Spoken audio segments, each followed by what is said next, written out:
There's a quiet revolution happening in the world of sports right now. Seriously, your favorite team, whether they're a global giant or your local club, is completely rethinking its relationship with the internet.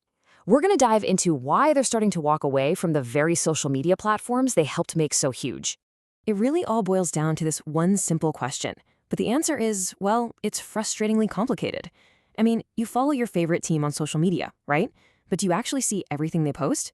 The honest answer is probably not. And that gap, that disconnect, is exactly what we're going to unpack today. For more than a decade now, sports clubs have poured millions of dollars and countless hours into building up their digital homes, but on someone else's property. They've built these massive followings on platforms they just don't control. To put it simply, they've been building on rented land. And this is the crazy result. A club posts something vital like match day info, hoping every fan sees it. But that message has to fight for your attention in this chaotic feed, right? It's battling algorithms that are pushing everything from cat videos and political arguments to a million different ads. The club's voice? It just gets totally lost in all that noise. So just how bad is the problem really? Well, the data is staggering. On average, a club's post organically reaches just 10% of its own followers. Think about that.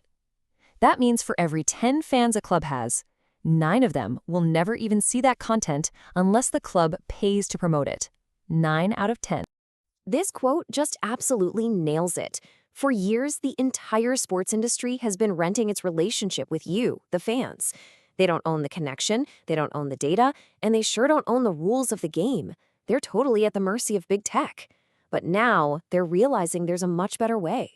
Okay, so what is that better way? What's the solution here? Well, it's this really powerful idea called digital sovereignty, and it's all about taking back control and building a true digital home for the fan community. So what is it exactly? Well, digital sovereignty is what gives a club the power to actually manage its own digital world. It means they can talk to you directly. It means they have full control over their own data. And it means they can build a relationship with fans that isn't being filtered by some algorithm that's just designed to sell ads. This right here captures the entire shift in thinking. It's the huge difference between just renting a faceless audience and actually owning and nurturing a real, vibrant community. So what does this new home actually look like? Well, the best way to think about it is like a digital stadium. It's a space that's designed to feel just as passionate and exclusive as the real thing, but it's open to fans 24/7 no matter where you are in the world. And for you, the fan, this is where it gets really exciting. Imagine a feed with zero noise, just 100% content about the club you love. You could join special groups, maybe for the tactics nerds or the away day travelers. You could even earn club coins just for engaging, and then trade them for exclusive stuff like player Q&As. It's a total game changer. And for the clubs themselves, this creates brand new ways to generate revenue.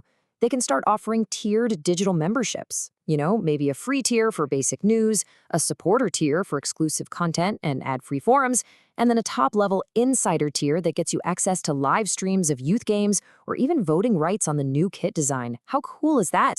And hey, this isn't just for the big leagues. For grassroots and local clubs, this is a genuine revolution.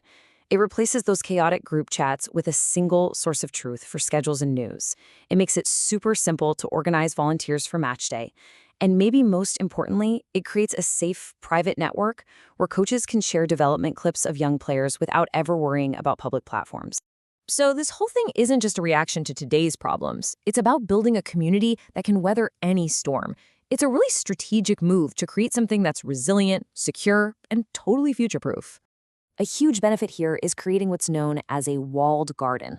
This is a private, secure space that the club and only the club controls. And in an age where data privacy is becoming more and more important to all of us, that's a really big deal. And this is where it matters in the real world, especially when it comes to youth sports. I mean, parents are rightly concerned about privacy. A private club network offers a secure space where photos from the under-10s tournament can be shared only with verified members. That gives everyone peace of mind. And look at the impact on the club's actual governance. It can be profound. For member-owned clubs, getting people to participate in crucial decisions is always a struggle. But by making voting secure and easy on an owned platform, that participation can literally skyrocket from just 5% to over 50%. It gives fans a genuine voice in their club's future. So, When you put all of this together, it leads to a fundamental shift in thinking. It really forces us to ask, what is a sports club's most valuable asset anymore? For decades, we've always thought of the stadium, the trophies, or the star players as the core assets of a sports team. But that's changing. Because in this modern era, a club's most powerful and resilient asset isn't the concrete and steel of the stadium.